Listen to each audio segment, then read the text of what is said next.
So welcome and thank you for joining this conversation on the impacts and implications of an indoctrinated citizenry by mainstream media and US government propaganda to peace, and dare I say, the future of life on this planet.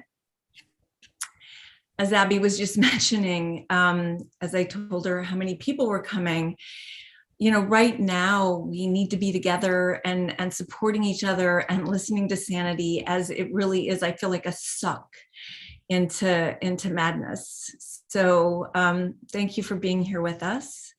And I'm just thrilled to share the next hour with our guests, Abby Martin, Chris Hedges, and Lee Camp.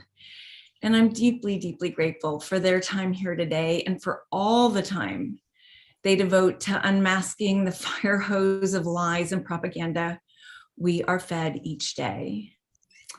And I want to thank our co-hosts and partners on China is Not Our Enemy campaign, where we have called out PBS for censoring a documentary they produced on China, taking their people out of poverty, called Voices from the Frontline, China's War on Poverty. And our partners are Pivot to Peace, Veterans for Peace, China Working Group of Veterans for Peace, and World Beyond War. And thanks to this team here for your support. Shay, who runs our Divest from War campaign, is supporting on tech. And Ali is supporting with posting links as we mention them, and also getting us your questions. So to start, I want to raise up a courageous truth publisher, Julian Assange. And all our guests today have been tireless in their efforts to support Julian. Not only was Julian censored in so many ways, including, I remember back to PayPal closing down WikiLeaks, receiving any funding, you know, like we'll talk today about how they choke off the funding, but also he's now held in prison for telling the truth. And this week is when Julian will be married to Stella Morris. So please, please, please send some love to them. Today they launched their wedding website. It's assangewedding.com. There's places for you to send love and celebrate love, even in the midst of imperialist, violent, hegemonic insanity. We are peace activists and lovers. So here we are in the rage of war, with everyone losing their minds to the notion that more weapons and NATO are a good thing. The people of the US bombarded by propaganda, while voices of reason are censored, which is normal, but has it reached catastrophic levels? Each of our guests is experiencing a restriction on their voice and their funding. I see it as sanctions in the hybrid war on peace. So, you know, if they starve your voice, it will be silent. I wear my "We Will Not Be Silent" t-shirt today. So we'll start the conversation in a few minutes, but I just want to wait till more join. So I thought I'd start with the definition of censorship: the suppression or prohibition of any parts of books, films, news that are considered obscene, politically unacceptable, or a threat to security. And may I add, in this conversation, or a threat to US hegemony. The First Amendment of the United States Constitution protects freedom of speech and expression against all levels of government censorship. Despite the word having great emotional appeal in the West, it is now more than ever the wrong way to frame the issue. Slaves and indentured farmers in the South could hardly have believed they had freedom of expression, much less the right to publish. Publishing started as a white male capitalist phenomenon. Censorship has always existed as the economic privilege of those with capital. The claim that only the state censored is a liberal and certainly outdated concept. Our problem today is far beyond even the Orwellian construct of manufactured consent put forward by Chomsky. There are numerous new phenomena since 1995, but here's a couple. Humans have limited attention capacity, time in the day, number of ideas, places vying for their eyeballs. Electronic media in all forms now massively exceeds any individual human capacity. Humans are forced to limit their intake. Controlling the new gateways, like social media, is vastly more important than suppressing an idea. Since we spend so much time interacting with phones, computers, games, and TVs, gargantuan amounts of data become available to the owners of the underlying platforms. With the advent of behavioral economics, both the US government and the large platform data monopoly owners can now massively influence our thinking, emotions, and behavior. The internet began as a US Defense Department project, and Facebook was funded by CIA-related private equity. The US focuses mainly on controlling social media, as that is where people go. They have relied on private companies censoring, which we'll hear from Abby about, to help reduce the outcry against government censorship. They use massively sneaky ways of removing people or ideas that the US intelligence deems important to be removed. These three guests give their voices and lives as lifelines to truth, and I dare say sanity, in the midst of all that conspires to drive us mad, demoralize us, and shut us all up. It is frightening what is happening, and really important to hear each of their stories, as what is happening to them is meant to affect each of us. Later, we'll hear, what we can do to help their voices stay elevated, and what we can do in general about the suffocating of truth that happens all day, every day. So I want to start with Abby Martin. Abby is a journalist, TV presenter, filmmaker, and radical, amazing activist. She founded Empire Files and co-founded the citizen journalism website Media Roots, and serves on the board of directors of Media Freedom Foundation, which manages Project Censored. She is currently working on a film to expose the cost of the military to global warming, Earth's greatest enemy, and recently answered a lot of questions about Ukraine with Brian Becker, helping 150,000 viewers out of the fog of war. Thanks for being with us, Abby. Thank you so much for having me. And I want to start with values, because I think it's so important for us to start with where we're rooted, as so many people aren't rooted and therefore are easily used. So why are you so committed to exposing the truth about the US empire? Well, I think the Iraq War really radicalized me. That was really the turning point in my political awakening. I mean, it propelled me into activism. And of course, the mainstream media's complicity, as well as the bipartisan consensus to sell the war and the unaccountability for the war criminals that perpetuated the war, made me realize that it was impossible to generate awareness about the US government's crimes without having a medium to share that message. And so really my initial role in this entire movement was through anti-war activism, Jody. I think similarly speaking to probably a lot of CODEPINK's audiences, I was naturally repelled and revolted at the fact that my government in my name was perpetrating numerous illegal wars of aggression, occupation, and subsequently this 20 plus year bombing campaign of several countries that has never stopped. And it's just this completely normalized thing in the periphery that we are just at war with several nations. And through this mass awakening and through the generation of several independent media websites and facilitating, citizen journalism and basically urging people to become citizen journalists themselves to tell the news that they want to tell. Of course, my journey through RT being one of the only available platforms to really uplift voices like these. But through all of this, I mean, you realize, you kind of get dosed in the truth and reality that you are living in the belly of the beast. We are very privileged American citizens who basically externalize all the violence and barbarism. And the cognitive dissonance of the majority of people in this country is greatly disturbing.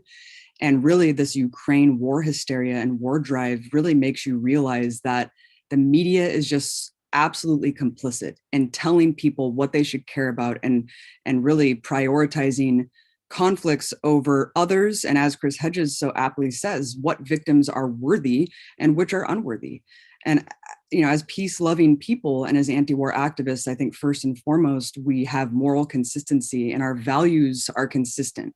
And so we're outraged by war wherever it is. And the thing that a lot of people in this country don't understand is that war is a permanent state with the US empire. And that's something that we need a great education campaign about, and really utilizing this moment in time to generate a movement, an anti-war movement that's rooted in anti-imperialism and international solidarity. Because really, as American citizens, and of course, people living in the West, that is all we can do, is generate opposition to our governments and to stop them from escalating the already dangerous tinderbox that they've created with their policies. Thank you, Abby. And you say that as, this conversation is about the censorship. And that's why they're censoring you, so that a movement can't happen, so that so much disinformation happens that confuses and demoralizes people. So next, Lee, I want to bring you up. Lee Camp is a comedian, activist, journalist, and television host. He was the host of Redacted Tonight on RT and uses his voice to educate wherever he is invited, including while live on Fox News, calling out the network for being a parade of propaganda and a festival of ignorance. Lee, you have moved from being a comedian to an activist to a journalist and a television host to expose the truth about the US empire. Why? Why? Well, first of all, thanks for having me, Jody, and thank you, Abby, for joining us from the future.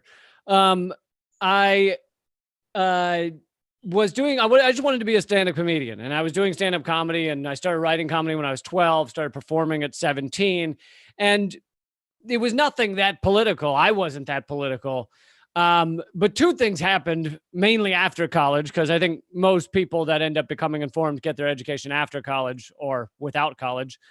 One was realizing the reality of America, what America was responsible for going back hundreds of years. As with Abby, the Iraq War was very pivotal for me. I wasn't that aware before it. And then seeing the bombs drop on television like it was a movie happening, and really having no understanding as to why we would be doing this to an entire country, it kind of blew me away. And so then I went through a transformation where I was kind of getting bored with the standard comedy. They call it observational comedy, where, Jerry Seinfeld's probably the best known for it, where you have no real strong opinions, except your strong opinions are reserved for, how exciting it is to get a parking spot, or how upset it is not to get a parking spot. Like, that is the entirety of your political stance. And I was moving beyond that, both in my personal life, and then I started putting it into my stage act, because part of it was that was the type of comedy I enjoyed. I enjoyed making people think while I was making them laugh. But also, there are very few venues left in American culture where you get to speak unscripted on a stage to a bunch of people. One may be just, speeches, protest speeches or something. But one of the very few left is stand-up comedy, where no one tells you what to say. You write your own script and you go up there and you talk about whatever you want. And, rarely are you censored. And so I kind of felt like if I've been given the gift of a stage with people sitting in front of me, then I felt like I should be talking about all the important things that I cared about in my offstage life. And so I started putting more and more into it, meaning politics, into my comedy, and and still getting laughs. I was never the type of person that wanted to just become a political speaker and leave all the comedy by the wayside. So I was still doing fine on stage, still getting tons of laughs, but talking about important issues. But that's what basically made it impossible for me to get on television. I've never been given a spot on a late night show. I've had, one scarce appearance on Comedy Central. For the most part, even though all of the bookers and everything knew of me, I didn't realize then, but now I understand that being anti-war, being anti-imperialist, being anti-corporate America, you are anathema to the corporate state. You are a problem, honestly. You are, a problem that needs to be dealt with by the white blood cells of the American society, which are, the mainstream media, the corporations that have that control the gates, et cetera. They jump up and they try and stop the infection, which is someone speaking out against the American empire and revealing the truth of our endless war and our endless killing. And so it kind of went from there. And that's how I ended up at RT America, as I've told people, well, until my show was canceled, the whole channel was canceled 2 weeks ago, is I knew there was no other network across the entire United States that would let me be completely uncensored, completely free to write my own words every day. And so I did that for 8 years and 500 some episodes. And it was an amazing thing. And so now to see the entirety of the bulk of work, 8 years, if you count the clips that were put up, over 1,000 video clips, all banned globally on YouTube, and my podcast deleted from Spotify. I get that I am not the most tragic figure in the world right now. There are plenty of people that have a harder time than me right now. But I think it speaks to something very scary and very upsetting about American society and the ability to have a discourse that involves anti-war voices, anti-imperialist voices. And clearly that is not allowed. And this is not a new thing. If you look back in our history books, you go back to World War I, and anybody against the war was called treasonous. Eugene Debs locked up, professors kicked out of universities. Columbia University famously said that anyone giving, basically comfort or advising anyone to even consider being anti-war would be kicked out of the university. And all the mainstream media, of course, doing the same. So this is nothing new. We're doing it again. We're doing the same ramp up to war that we did with the Iraq war invasion. And some people may go, well, yeah, but this is different. We're trying to stop the war in Ukraine. But in fact, as we know, the U.S. government loves the war in Ukraine. And furthermore, we're really ramping up to the largest Cold War we've seen in decades. Thank you, Lee. I love your passion. And also we say to be effective, we need to be disarming. So I think humor is disarming, and why you're able to speak to a much larger audience. So thank you for using humor, because looking at a lot of it, mostly you just want to cry.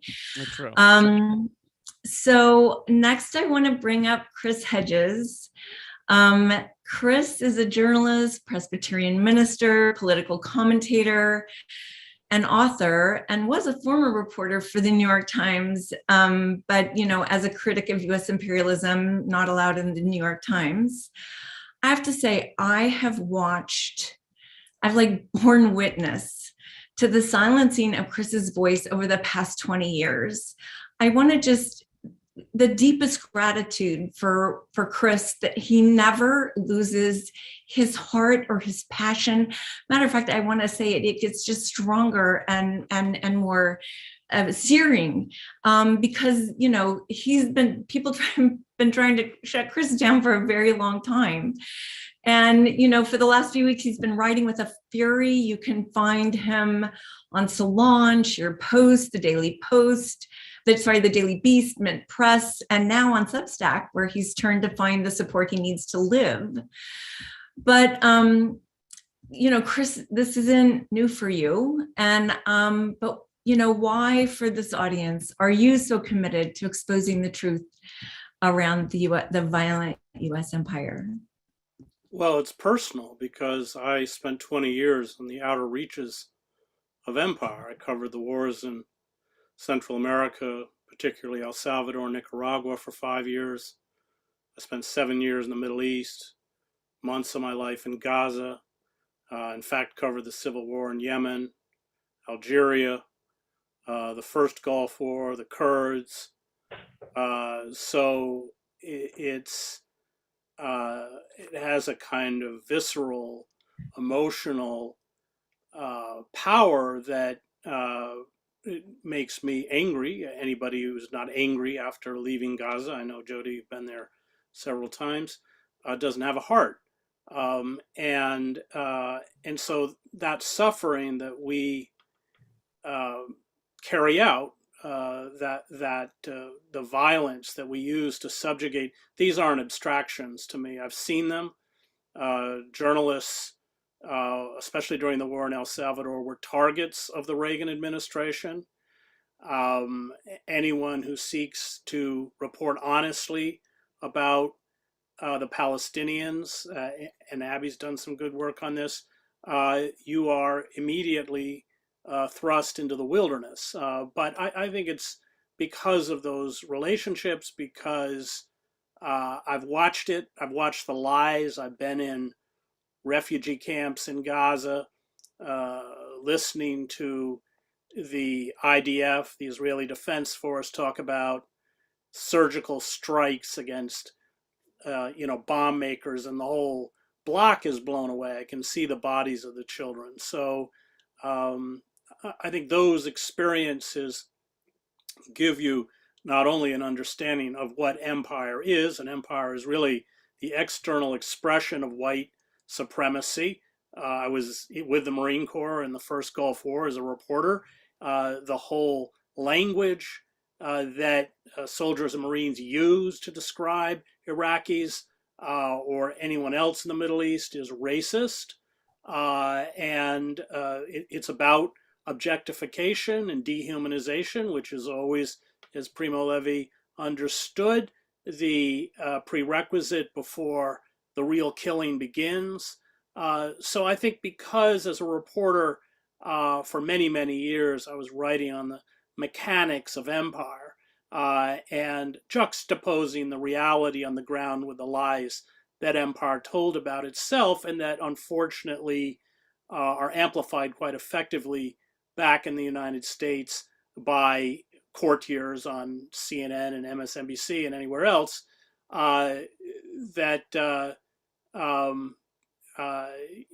you kind of feel, because you have a kind of privilege that, for instance, a Palestinian in Gaza doesn't. It's the largest open air prison in the world. They can't travel. They can't work. And whatever cost you pay. And as you mentioned, I was very critical of the calls to invade Iraq, and then the invasion of Iraq, which saw me issued with a reprimand from the New York Times to stop speaking out about the war, which I wasn't going to do, and I left the paper. But whatever indignity or marginalization you suffer, it's nothing compared to the suffering of the people that I've seen in places like Gaza and that I care about. So that's really what drives it. And then I don't wear it on my sleeve. I kind of hide the fact that I am come out of a religious tradition. But I do come out of a strong religious tradition. My father he'd been a veteran. He was a sergeant in North Africa in the army in World War II. Came back fiercely anti-war, was involved in the anti-war movement, the civil rights movement, the gay rights movement, very unpopular, all of those decisions. And particularly the institutional church had a hard time with his support of GBLTQ rights. His youngest brother, my uncle, was gay, so he kind of had an intimate understanding of how gay people had suffered. And of course, the church had really been extremely cruel to people like my uncle. So, it was a kind of fealty to the tradition in which I grew up, that you had a kind of moral imperative to speak out. And I do think that, especially having studied a lot of theology and ethics, there were no surprises. You understand the cost. You don't expect to be rewarded. In fact, you expect to be punished. And if you do it long enough, i.e. amplifying the voices of the oppressed, they're going to treat you like the oppressed. Thank you, Chris. I appreciate Medea's comment in the chat that Chris Hedges is a force that gives us meaning.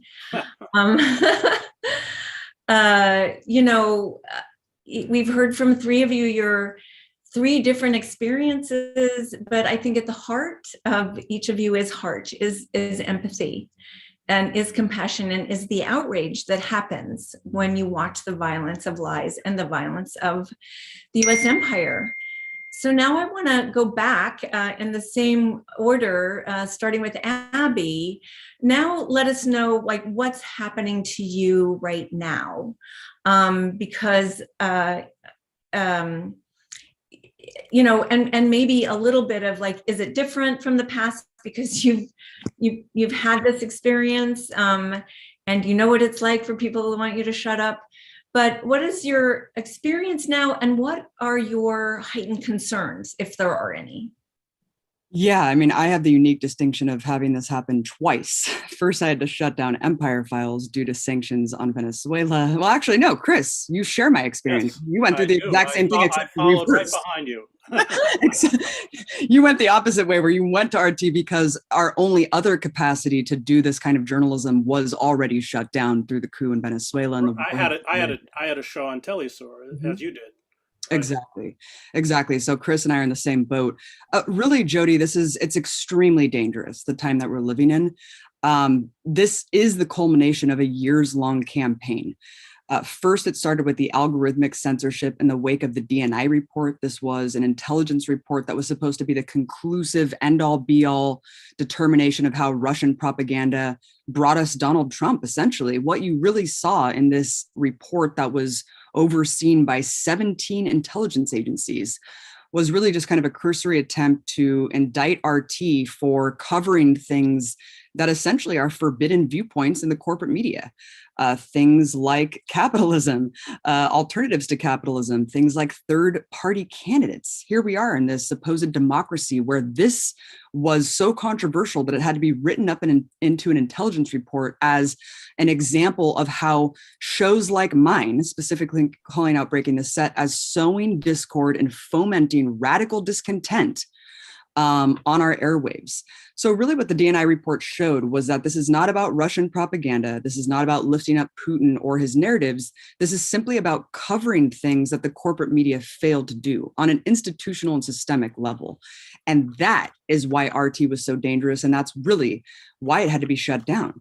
And so in the wake of this report coming out, you saw the algorithmic censorship taking root, where you had giant Silicon Valley corporations essentially doing the bidding of the State Department. I mean, in a country captured by corporations, the corporate media is essentially de facto state media. So there really is no differentiation between the two.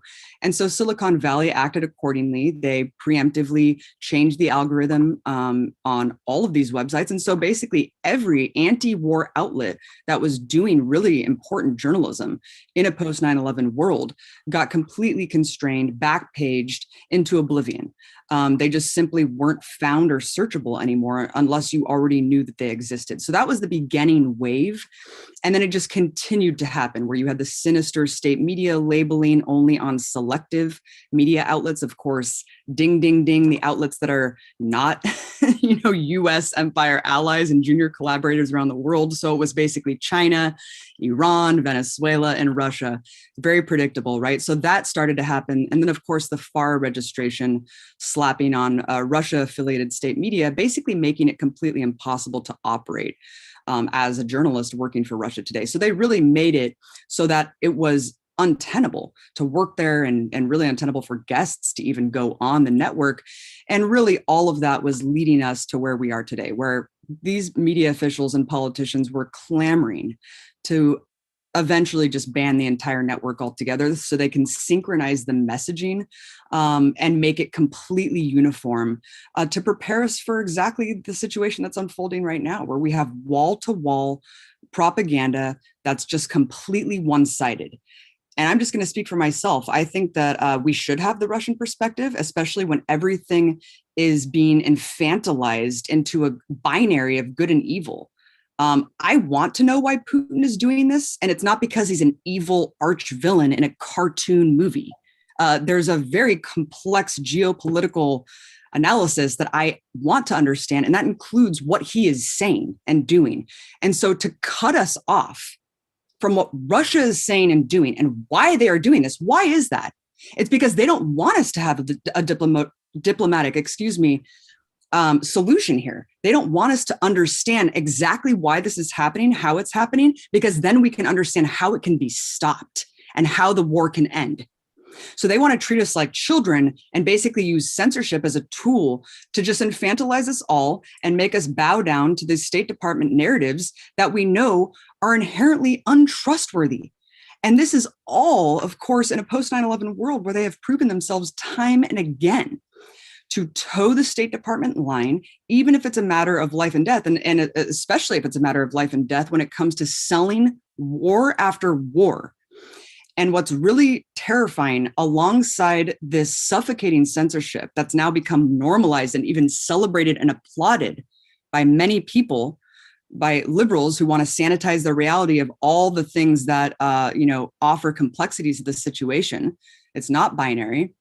On top of that, what's really terrifying is that once you have this strong uniform narrative pumping into people's brains, then it becomes very easy for the world to act accordingly and completely asphyxiate a nation of tens of millions of people and punish the poorest people in those countries. So countries like Russia and obviously, Latin American countries in the global South are going to be affected by these sanctions as well. And that is also being applauded, celebrated, without even understanding how this is going to exacerbate the situation, how sanctions are an act of war, and how really what we need to be doing is calling for peace and de-escalation. And when you see people like Jen Psaki saying, no, we're not involved in the talks, we're just involved in sending weapons. This should be a very alarming statement for everyone who is extremely concerned about the violence that's unfolding. What is our role? Because again, as Westerners, as Americans, that's all we can do is pressure our governments to stop contributing to the violence and barbarism that's being done in our names. And that includes shipping nearly $1 billion of weapons into the hands of Ukrainians who are being used as cannon fodder in this war. Thanks, Abby. Ouch. One other just quick question, because you talked about getting kicked off, RT being closed down, but didn't something happen to all your YouTube? Oh, yeah. Oh, yeah. Sorry, I was in such a ranting and raving that I forgot to talk about actually what happened to me. My show ended in 2014. And of course, just as Lee and Chris experienced, it was completely hands off. I had full editorial control to the point where I actually called out Putin. I called out Russian aggression. I called out the intervention in Crimea. And it wasn't just that token statement. I went on for months and months and months to give really comprehensive, nuanced debates about Russian incursion in Ukraine and the geopolitics of all of that. And so it really was an incredible platform. The reason that I left had nothing to do with politics. It was just a managerial dispute. And so here I am, fast forward to 2022, knowing that the censorship wave had gained momentum to the point where the second Putin does something criminal that mirrors what our government does all the time, this is when the hammer is going to be put down. And so me, alongside Chris and Lee, our entire archives and catalogs of all of our hundreds of shows, critical interviews and segments and monologues about US empire, about capitalism. I mean, just go down the line, thousands of segments purged in the blink of an eye, completely removed from YouTube and purged globally. I mean, this is absolutely insane. This is the modern equivalent to book burning of unsavory material.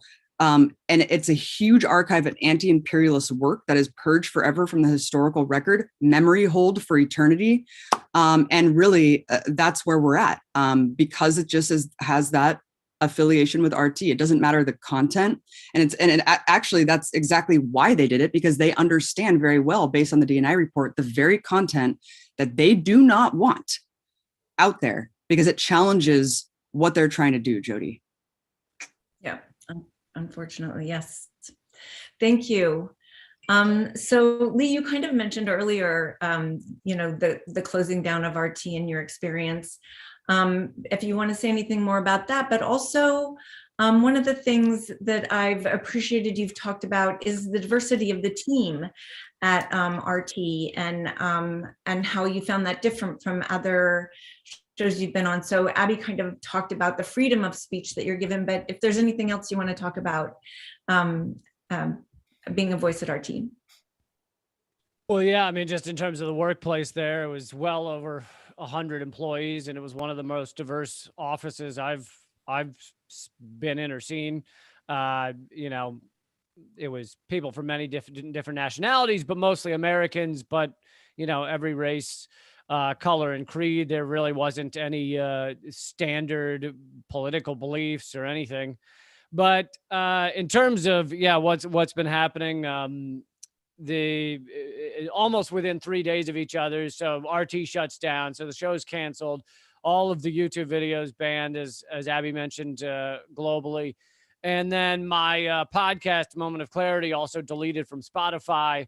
And this is on top of years of really shadow banning on Facebook and other platforms, and mainly YouTube.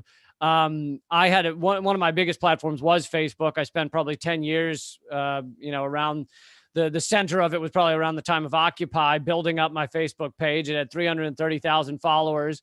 And then starting in 2016, almost instantaneously, it never gains any followers. And the posts are shown to about 1%, maybe less, more like 0.1% of the followers on that page. So, you know, this is a tactic which I think in many ways is more effective than deleting or suspending people from accounts, because it's very hard for those who are hit by it, the victims of it, to even really get any leverage or belief in the fact that, oh, my page is shadow banned. No one sees my posts anymore. And people go, oh, you're probably just imagining things. The New York Times wrote about me the other day and said, because Lee Camp's numbers were waning, he claims he's shadow banned. It's like, no, this went from thousands of shares a day to just about zero.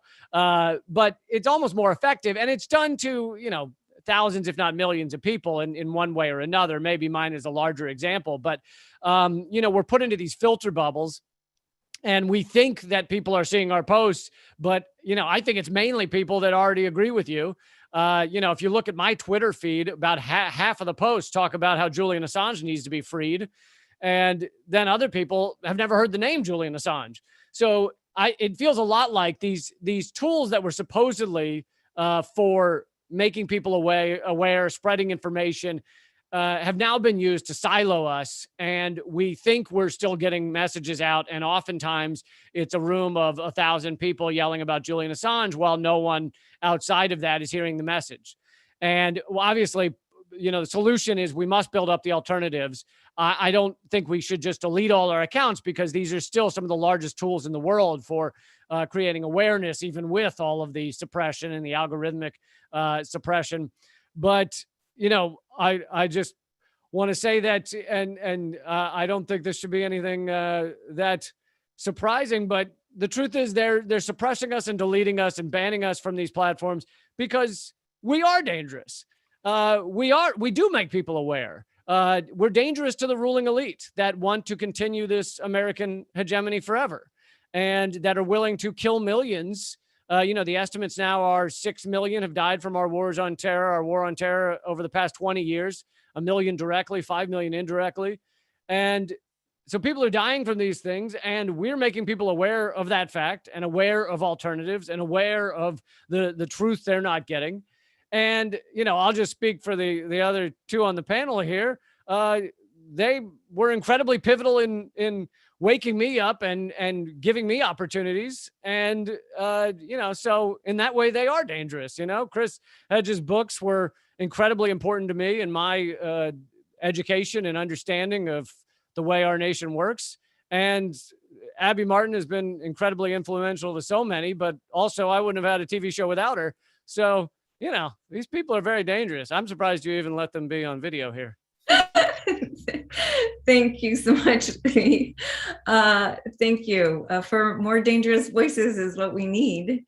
So Chris, I want to turn to you because, you know, first to share what's happening to you right now. And then, you know, you've experienced this for so long, but how is now different, if it is, and what do we need to be concerned about? Well, I have a long career in American journalism. I started covering the wars in Central America in the early 80s, and I've watched the walls close in, especially I was a newspaper reporter. As newspapers atrophied, and lost significant revenue from advertising. 40% of newspaper revenue used to come from classified ads. Once Craigslist came, they were hit. And then as algorithms was perfected and sellers didn't need newsprint or even television to connect them with the buyers, they could connect with them directly. The journalism, of course, went into a tailspin. If you pick up any Philadelphia Inquirer, Baltimore Sun, Boston Globe, these used to be substantial operations when I began, all had foreign pages. I mean, both the Baltimore Sun, the Inquirer, and the Globe actually had their own foreign correspondents. It's all gone. And with that economic assault, these news organizations became more timid because they wanted to appeal to the revenue sources they had left. And so there was room for someone like me within mainstream journalism when I began, but that space has now been so constricted that it's what Dorothy Parker once said about Katharine Hepburn's emotional range as an actress that went from A to B. That's kind of what you get. So, everybody hates Putin, everybody supports Biden's pumping of, Abby said, these weapon systems, hundreds of millions of dollars of weapon systems. Of course, what they want to do is turn the Ukraine into Chechnya or the old Afghanistan when Brzezinski funded the forces that would become the Taliban and Al Qaeda. That's what but of course, again, the people who will truly want to make Russia bleed, but the people who will really bleed will be the Ukrainians. It's a very cynical kind of policy, and it makes the ability to negotiate a settlement extremely difficult when you have this constant infusion of weapons coming into the Ukraine to perpetuate the conflict. So yeah, there's less and less space. My attacks on the war, I spent 7 years in the Middle East. I was the Middle East bureau chief for the New York Times. I'm an Arabic speaker. These weren't opinions. These were grounded in an understanding of the looming debacle, which all proved correct, but there wasn't any mystery among any Arabist. And I even Arabists that I knew in the State Department and the CIA, the military, they were all in complete agreement, but they couldn't speak out. And so if you did speak out, among all my colleagues who were reporters in the Middle East, there was no disagreement, but they realized that if you were going to stand up, it was a career killer, which it was. So this wasn't some kind of a need. This was, it was months of my life in Iraq. I get it. But it ran counter to the narrative. And so, of course, I was completely shut out of the discussion. And they were bringing out these insane figures like Elliot Abrams and others who don't know anything about the Middle East, nothing about Iraq. But, of course, they parroted back that official narrative. And so they were given a perch. Jesse Ventura, who was also at RT, never got his show at MSNBC, although I had to give him a big check. And Phil Donahue was pushed off. They were very unforgiving to those of us who spoke out against the war, and they made sure that we remained completely exiled. So, of course, I had a show on Telesur, and then Telesur crashed and burned, and they gave me, it was the same show. It's a very wonky show. It should be on at like 1 a.m. on some PBS channel. Most of his writers. I mean, I did a show on the 100th anniversary. It was one of my favorite shows on James Joyce's Ulysses with the Ulysses scholar at Trinity College, Dublin. I mean, I actually did a show they didn't broadcast on Moby Dick. But it was really grounded. It was interesting. A lot of those writers couldn't get any play with their books. There's a lot of good books out there. Small presses, OR, Seven Stories Press, Haymarket. And so I was, giving them, and I was, as a writer, I don't like being interviewed and I haven't read the book. So I was very conscientious about reading the book. So it was a wonderful run, and I loved it. It was really great. And I think it probably bored the people who ran RT in Washington. Misha used to call it his intellectual show. I think he watched it, but usually with the sound off. Um, so it was, and you know, this is a kind of show that should have been part, certainly, of our public broadcasting system, but isn't. The last show that was done nationally by PBS was Bill Moyers, the last show that dealt seriously with power. And then once he was, and he wasn't funded by PBS, he was funded by a foundation. So yeah, there's been, you can't talk about these subjects. And if you do talk about these subjects seriously, then you are, and as Abby and Lee both laid out, there's all sorts of mechanisms to make sure you're shoved aside. So I've followed my friend Matt Taibbi to Substack, and I think it'll work. I mean, I'm hoping that it brings in enough subscribers, and I would go down to the Real News and reconstitute my show and write my column for Bob Scheer. But I was laughing about how we're dangerous because remember, Bob used to be the editor of Ramparts. So I think it was Spiro Agnew or somebody said there's a bomb in every issue, which I would think is the highest compliment you can pay to any journalistic publication. And I'm very loyal to Bob. Bob is trying to run his website basically from his Social Security check. So nobody's making money. There is no money, let's be honest. I love this story with Bob. He was constantly trying to make money with Ramparts. He doesn't like me when he says this because he says he's a good business person, but this is a true story. So he was desperate to get advertising, so he took a Pan Am ad off the back of Time magazine and he put it on the back of Ramparts and then ran around to show corporations and businesses that it was a responsible magazine because, look, I got Pan Am, and Pan Am sued him to take it off. No, none of, I love Bob and I'm loyal to Bob and we'll never leave Bob. And because it is about the truth. It's not about, we were all fired from Truth Day. Was another issue. There you go, with another progressive site crushing a union. This publisher was kind of Chris, funny. you and I are following each other from one firing to another. Yeah, well, that's right. But I think that it speaks to the narrowing. I mean, I think, Chris, when you start and you say, I was a New York Times reporter, and you're talking about, people who are more serious and more educated in the State Department and the CIA, and then to this, what I think Abby said, this infantilization of US brains that over these couple of decades is staggering. It's really staggering. And we see the effects of it. And we hear, we need to build a movement. But, as Lee says, that, only if it's the throat of who can actually get information, they have to be fighters to get it. They have to really work for it. But, Jody, you can get it. It's in print, but nobody reads anymore, which frightens me. I don't own a TV. I'm not on social media. I have a Twitter account, but I don't run it. I guess I'm on Substack now, but I don't. I read every night, and if you look at the old radical movements, you read like Emma Goldman's autobiography. These people are working 12 hours in sweatshops in the Lower East Side, and then they're all going to anarchist study groups in Yiddish.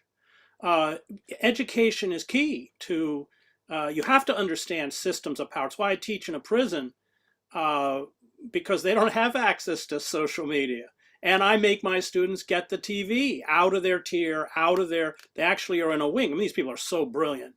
And, but I wrote a book, of course, on it, Empire of Illusion, The End of Literacy and the Triumph of Spectacle. But you can't get it from images. You can't get it electronically. If you want to understand cultural hegemony, you have to read Gramsci.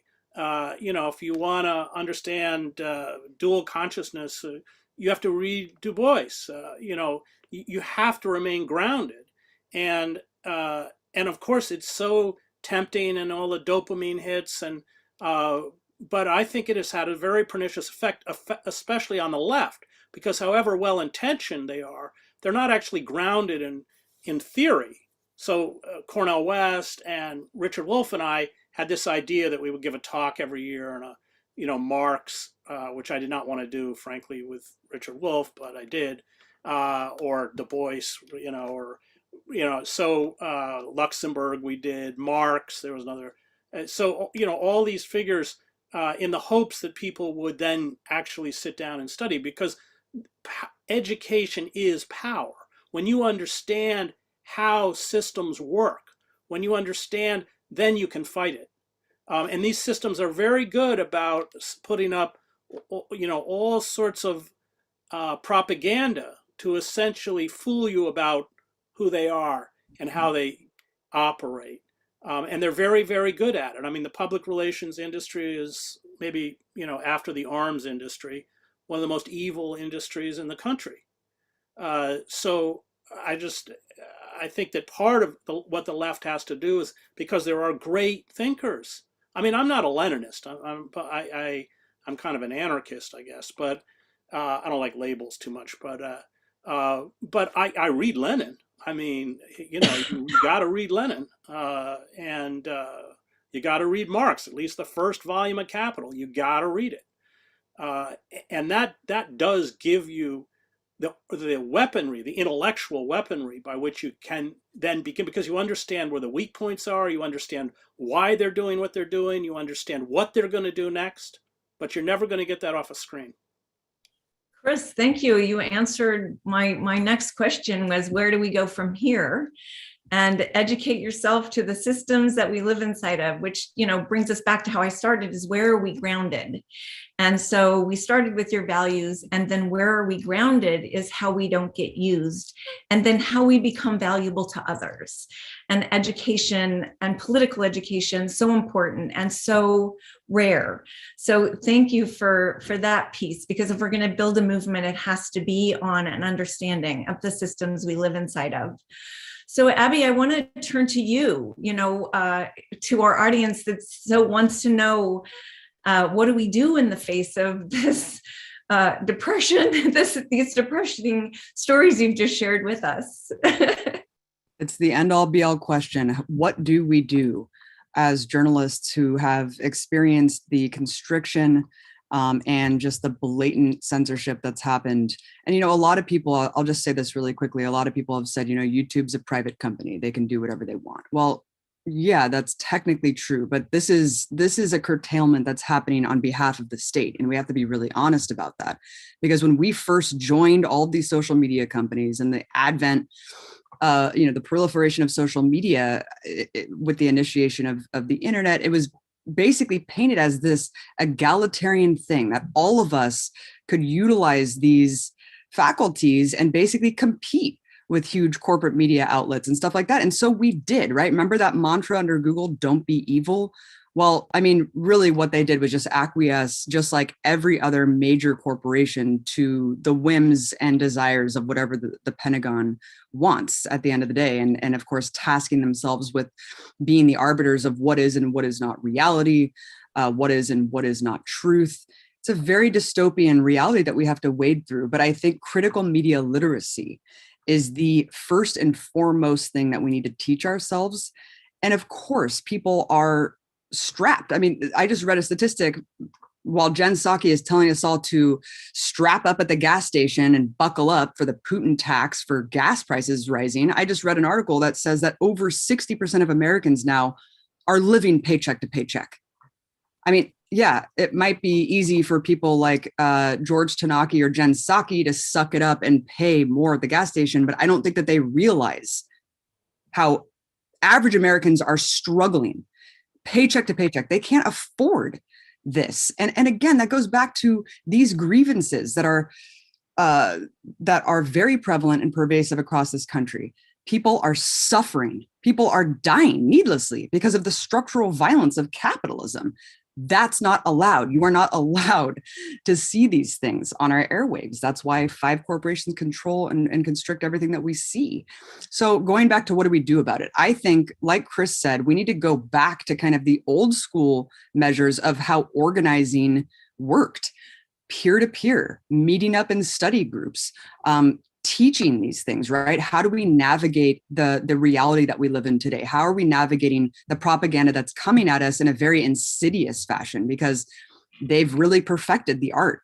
And so now we're left kind of to figure it out on our own, which can be very overwhelming for people who don't have the time and the resources to do that. So what I always encourage people to do, aside from, of course, being a citizen journalist, utilizing the tools that are available right now, But then again, the whims of these networks and new tech companies that are trying to give us alternatives could end up inevitably doing the exact same thing to our content. And so really newsletters, something like Substack is good because you can generate email addresses and have, carry that over to whatever projects you're doing. But I always tell people, follow the journalists that have proven themselves, that have shown themselves to have moral consistency. All of us, Chris put his job on the line at New York Times. I put my job on the line to speak out. I mean, Lee has proven himself over the last decade. You can trust us, and there's several other people who have proven themselves as well and paved out their own editorial freedom and paved out a space, a niche that shows that they are trustworthy. And so that's really all we can do. Support and back the journalists that you trust, because really it's so insidious that, and everything is really propaganda and everything has questionable funding. I mean, really, if you're kind of picking apart where are we getting our news from all sources, it's all questionable. Vice funded millions of dollars from Saudi Arabia, and they have the audacity to pick apart Kremlin-backed media as propaganda. It's like, well, what are you guys doing? So it's really across the board. I think to have critical media literacy, we need to do the work, and that includes getting off the internet and definitely getting off Twitter. Because as Chris mentioned, this is designed to trap us, and it's designed to demoralize us and to make us feel like we have no agency and we can't do anything about what the oligarchy is doing. And that's exactly by design. Thank you, Abby. And thank you for all you do to ground us and make us smarter. And so Lee, in the question of what can we do, can you add to that? Start a survival garden. Tomatoes. Yes. I agree with everything that Abby just said. I think that when you study protest movements, the ones that have the impact are the ones that interrupt business as usual. The co-host of my podcast, Censored, Eleanor Goldfield, has said all protests that don't in some way interrupt business as usual are not protests, they're parades. And so that's fine. We can have those. Those actually can be important in letting people know of a cause, letting people know of what's going on. But just they should be viewed that way. And the ones that tend to actually change change governing, change laws, change moments in history. Those are the ones that generally interrupt business. They are the pipeline fighters that have made the pipelines in certain certain examples too expensive to continue because it's just lawsuits and people constantly fighting in courts to try and have people removed from training themselves to equipment. And, it's the tree sitters. It's these, the lawsuits that are fought in court to slow down these businesses that are exploiting our land, destroying our world, destroying our environment. And, you can keep going down the example list. It's BDS. It's because that is having an impact. Which interrupts business as usual again. So those are the ones that I see hope in. And then outside of protests, I see hope in communities that have been working together throughout this pandemic and beyond. Mutual aid groups have been incredibly vibrant throughout this pandemic, and they continue. And there's plenty of other examples, like Food Not Bombs and things like that they're in their community and they're fighting every day and they're feeding people and helping people and making them aware. And that's where I see hope. It's not in the Twitter fights that are going on right now. So I think that's incredibly important. And I am so sorry. I'm so thoroughly enjoying this, but I do have to run because of some family issues. But this has been an honor to be on this panel with you guys. And if people want to check out patreon.com/Lee Camp, maybe there'll be something to follow Redacted tonight, one day down the road. And keep fighting, everybody. Bye, Lee. Thank you. Bye. Bye, Lee. Bye, Jody. So I think you have some really good starts here. So first of all, support the truth tellers. And that's, you know, Abby and Chris and Lee. And let's not forget Caitlin Johnstone, who I would have on, but she's committed to just writing. You know, there are voices out there that we can be attuned to. I call them my tuning forks. You know, when you're lost, tune in, you know, read what they've written, listen to what they're saying. They are tuning forks for us. And that's super important because as the ground continues to be constantly pulled underneath you, the tuning forks are important, and supporting them is important. We've put links in the chat for you to support everyone and support Abby's film because we need this story of how war is also destroying the planet and life on the planet. That needs to be told. So Patreon, Substack, get on there, support these voices, share these voices, understand the systems we live in, media literacy. And yes, I love that Lee ended on a cultivating your local peace economy and planting a garden and being engaged. And I want to thank Shay and Ali of the CODEPINK team for helping to make this happen, because you can join CODEPINK Congress every week and learn. We're here to teach and bring voices that can share the truth. China's not our enemy is trying to debunk all the misinformation and propaganda around China, which is super frightening, and support us in calling for negotiations and peace in Ukraine. And join CODEPINK every week. We give you a way to be engaged. And someone asked, how do you stay positive? And I would say, you know, it's staying engaged. And we see that in our three guests today, that they're up against the most depressing information, but they have a commitment out of their hearts to telling the truth, to sharing it, to taking some responsibility. So if you could take a piece of that responsibility today and feel that responsibility and then be responsible to share, stay engaged, you'll be able to stay as positive as they, and even find some humor in your day, because you know, it really is all about being human, staying human, as they try to turn us all into robots. Thank you, Chris and Abby, and Lee in his absence, for all you do. So important, so vital to life. That deepest gratitude. Information is power, and it's a beautiful thing. Thank you so much, CODEPINK, and everyone needs to support CODEPINK. And thank you all for being here, because that was your commitment. And may we continue. Peace and love and power. Great, thanks. Bye. Bye.